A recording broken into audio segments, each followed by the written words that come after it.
Hey, everybody. Come on. I found it. The show's about to start.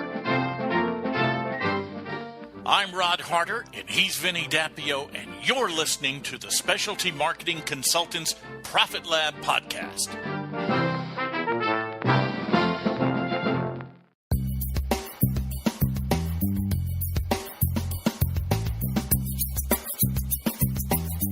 Hey, Vinny, we're back. We got another podcast underway, buddy. Good morning. Oh, good morning, Rod. How is everything? Good. All is well. How about that little mentor meeting we had Tuesday?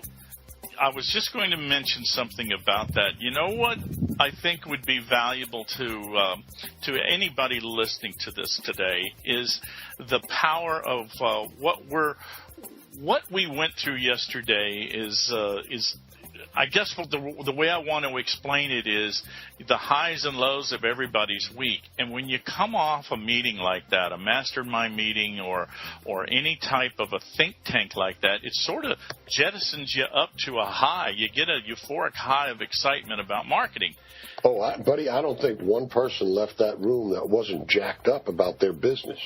And as I recall, the last time you and I talked, we said, you know what, we should be doing podcasts right after we do one of those mastermind think tanks, and it dovetails perfectly into what we want to talk about today.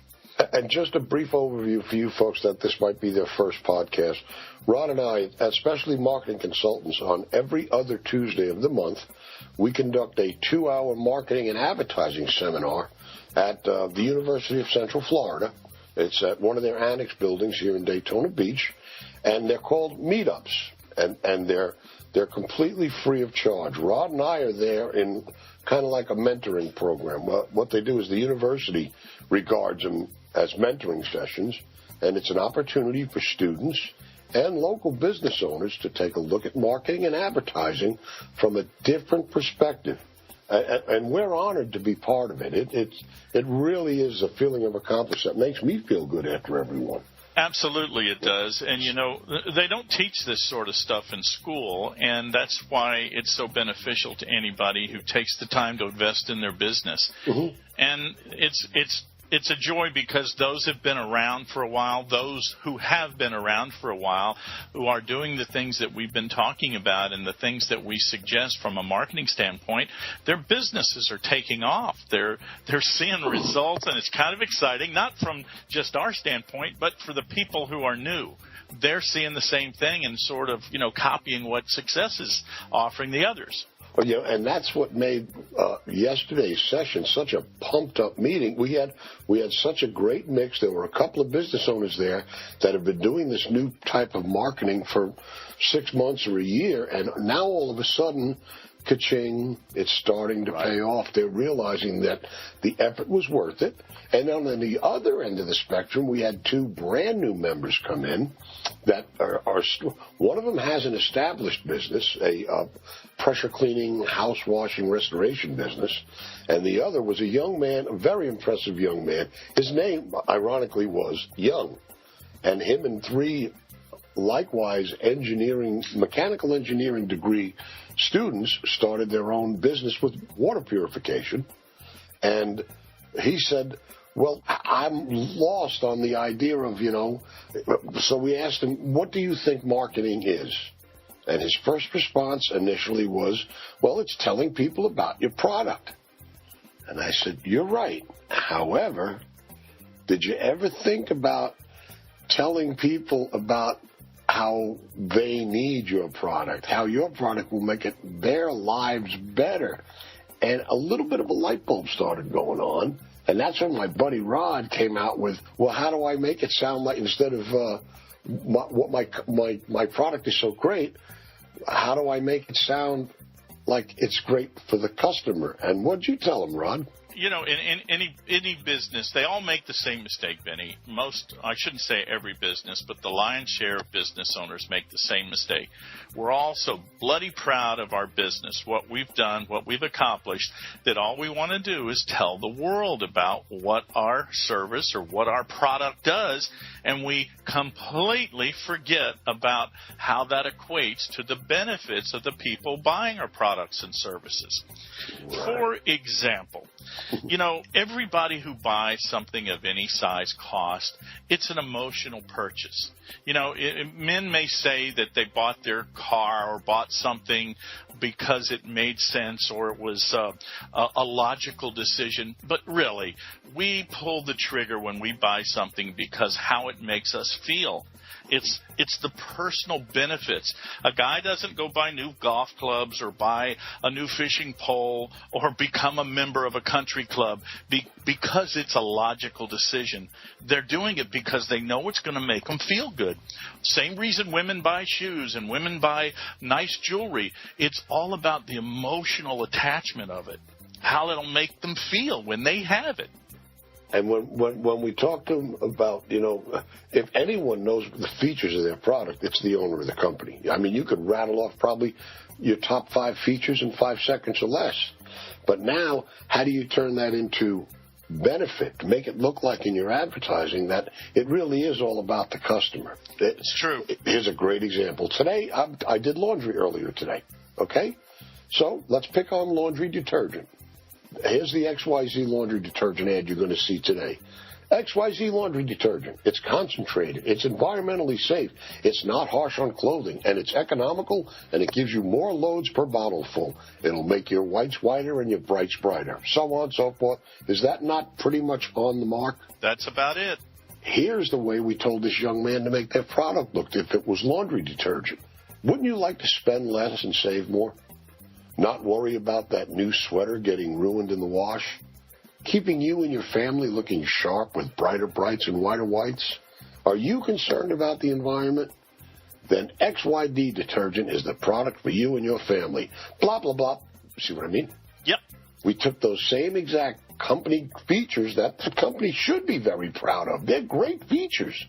But the customer knows you and ABC soap and LMN soap and all the other soaps say basically the same thing. Now you found a way to write it from their point of view, or better yet, you put yourself in their shoes. Exactly. And to further your point, Benny, when I started writing copy 16 years ago, I studied a lot of great copywriters, but one that stood out to me was David Ogilvy. I don't know if that's a familiar term. Those listening, David Ogilvy is an Englishman. He moved over to the United States in, I don't know, the early 50s. He started Ogilvy and Mathers in New York City and worked his way up through the ranks of writing copy. And it wasn't long before Ogilvy had his own ad agency, Ogilvy and Mathers. And I believe that the hit show on TV, Mad Men, is really a spinoff of David Ogilvy. And while he doesn't portray the, flamboyant guy that John Hamm plays, and he is really the father of direct response copy from an advertising standpoint at a big level like Madison Avenue. He's written copy for Rolls-Royce and Hathaway Shirts and General Foods.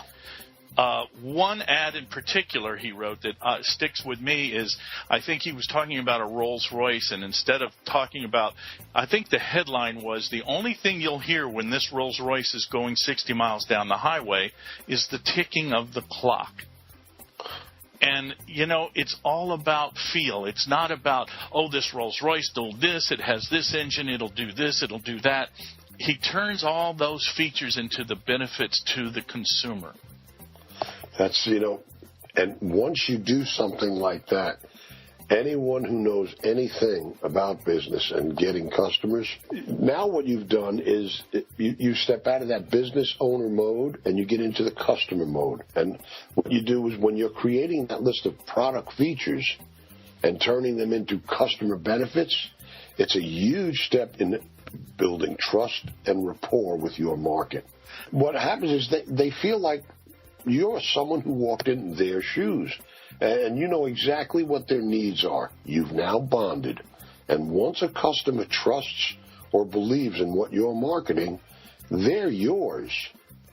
Yeah. I'll give you another real live example. Not long ago, I decided that I live over on the beach, and I'm envious of people who ride their bikes up and down the beach. So I decide I want to go up to the local bike shop and look for a bike. And I'm not an expert on bikes. I just know what the basic things are you're looking for. So I go in, and this young kid who's ripped, young, he's probably 25 years old, he's the first guy that comes over to help me.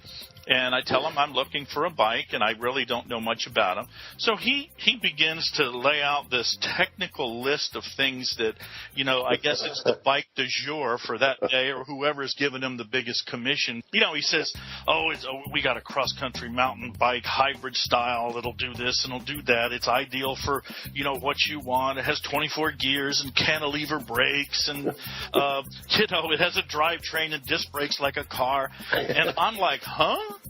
I'm just lost. This guy is turned me off totally, because he's all about pushing bikes based on a commission check he's getting, and he hasn't thought one bit about me. He had no idea what my real needs were, nor did he care. Now, granted, he was a young man, but he was all pumped up about, I got to sell a bike. That is so key, what you just said. He gave you the impression that he could care less about you. He's got to impress you with this bicycle, and you got to buy it today because I say it's the best. Yeah, I was so impressed that I shook his hand, thanked him for his time, and walked out. And then he did a great job. Exactly. But he was all about really, you know what he was doing? He was telling me what he liked about the bike. And wait a minute, let me get this straight. Who was the one that was buying the bike? Yeah, as far as I know, I was the one. Oh, you were the buyer and he was the seller. Okay. Right. Isn't that great? But it doesn't just apply to somebody going out and buying an item in a retail store. Go to any website you want, look at any piece of mail that you get on a daily basis, and analyze it. And 99% of it is all about the company that's providing it. And there's really no equation to turning features to benefits. That's true. John Carlton, one of my favorite copywriters, who's probably the highest paid in the world these days, he's got a great line. He says, when you write something down, if you're writing copy, whether it's on the website that you have or it's something you're marketing, when you write something, you should have a little tester in your head that says, so what? And if you can't answer that question when you write something about product or your service, if you do that little test in your head, so what? Rewrite it. Because it doesn't matter what you think. You have to live in your customer, your client's world, your prospect's world. And if you do that and you live by that, take it seriously. You should put that on your computer monitor and say, so what? And when you're writing copy or you're talking to a customer or a prospect, you got to replay that scenario in your head. Exactly. And here's a drill I'd love everybody to get used to while we're, on the subject of turning features into benefits. How do I do it? How am I going to do this? How am I going to look at it? Nobody knows your business better than you. Take a piece of blank lined loose leaf paper and draw a line down the middle of it. On the left side, top column, right, feature. On the right side, top column, right, benefit. List the top 5 features that you feel really bring out your business. What top 5 features do you bring to your public? Now, for every feature, look at a way to present it. What benefit is that to your customer? And instead of writing the feature in your ad, write the benefit in your ad. And the light bulb will go on, and then you're going to realize, wow, I am looking at this through someone else's eyes. You're the person writing it. Nobody knows better because you wrote it. You want to make sure it gets to the people that you want to read it. Perfect model. That's a very simple thing for people to do, and I guarantee you this will work whether you're doing this in writing, if you're putting it on your website, or you're meeting a client or prospect face-to-face. Just stop talking about what your product and your service will do and think about how your customer, how your prospects, how your clients will benefit from what you are offering them. You know, Rod, you just hit on a really good subject. We basically, produce these podcasts thinking that we're talking to folks that are writing newsletters or writing copy. If you're listening to this podcast, right, and you have a sales force that you meet with once a week, I hope you meet with at least once a week, you might want to bring something like this to their attention in your next sales or staff meeting. There are so many customers out there today getting turned off before they even walk into your place of business. Remember, they call someplace on the phone, what do they get? They don't get a human voice. They get a number. Pick this, pick that. People are losing that human touch in business. Your sales force should be taking these same exact principles and putting in verbiage. Exactly. Listen to your customer. What good does this washing machine do your customer if you're working at Sears selling washing machines? If you're at Firestone selling tires, what benefit to your customer is this stuff? We know what the features are. It's got deep radial treads and it lasts 60,000 miles and it looks beautiful in a white wall. So does Goodyear, so does Good Wrench, so does Good God, every tire in the world. Yeah. What does it do for your customer? And, that list may not just flow out of your head automatically. It may be something that you need to work on for a while. If you have the luxury of a staff and you can close the door and give it a half hour of your time, great. If it's just you, hey, work on a list. You're not going to come up with the whole thing at the same time, but work on that list. The more focus you give it, the more concentration, you'll be surprised how many things you can list out and script it out. Get to the point where you can rehearse this and it flows out of your head like a river. If you don't have the time or find something like difficult to get a handle on, we're available. We do seminars for sales staffs. You could just give us a call or check out our website at specialtymarketingconsultants.com. We'd be more than happy to talk to you about providing some services or meetings or education for sales staffs. We also do that. Yeah, the site is loaded with a lot of free information, and it's, you give a lot of nice things away to people, and what we're finding, as Vinny knows, is we're building a community, and it's a real joy to have the following. It just does the heart good to know you're helping others, and there's a lot of great information on there. We have tutorials, free reports. We're doing this podcast that we plan to do one a week, and each week we're going to give our audience a different subject matter that pertains to the world that the small business owner lives in. You know why? Because we're part of that world too, guys. We are, and it's just when you put your head on your pillow at night, it just feels good to know you're giving back and helping others. And, yeah, you can do this stuff yourself. There's a lot of great information on the website.